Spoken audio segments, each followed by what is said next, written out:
My name is Tessa Rogers, and this is my squishy circuit STEM lesson. So initially my ask was, how can I use the materials to create a squishy circuit? And then I examined them a little bit further and decided that how can I design and create a first responder vehicle with lights and sound would be my real world connection with my students. So then I imagined, I did some research on circuitry. I also looked at sirens and lights of first responder vehicles, and then I became very familiar with the purpose of the materials in the box. I noticed that the white Play-Doh was going to be my insulator in my circuit, and then the green, red, and blue Play-Doh was the conductors in the circuit. I also looked at how the wires needed to be connected with the battery, and then how to connect the LED bulbs with the conductors at the ends, the metal ends.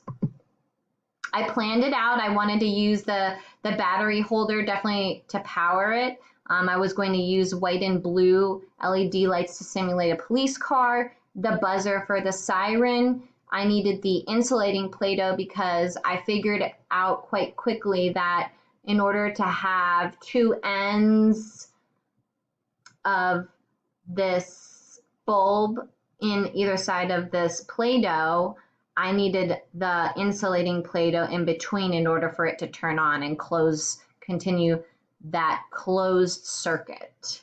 I also had to figure out how these wires would connect in order for the buzzer to turn on.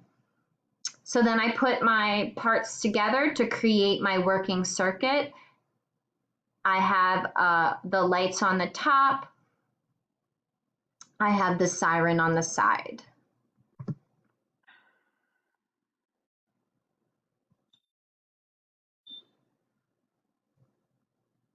Okay, so then I looked to improve my first responder vehicle. I knew that the parts worked, but it wasn't quite the design that I was going for. I wanted it to be a vehicle, so I found this Lego car. The buzzer fit very nicely inside, and the base of the car fit right on top of it, so it hid some of the parts.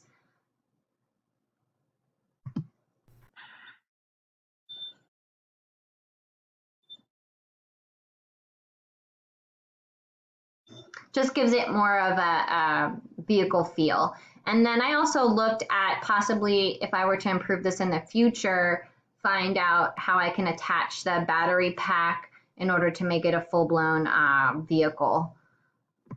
So then I took a look at my STEM lesson specifications checklist, and it pretty much checks off every department here. I have on my lesson plan that students would work in pairs, but also that those pairs would work in correlation with other pairs so that they can all experience it together, but maybe not too many cooks in the kitchen when it comes to working on one circuit. The part that I had difficulty with was finding some math grade level content. If I were to look at that for the future, I would try to find some grade level content, maybe measurement or something like that, that would be incorporated into this lesson. And that is my STEM squishy lesson. Thank you very much.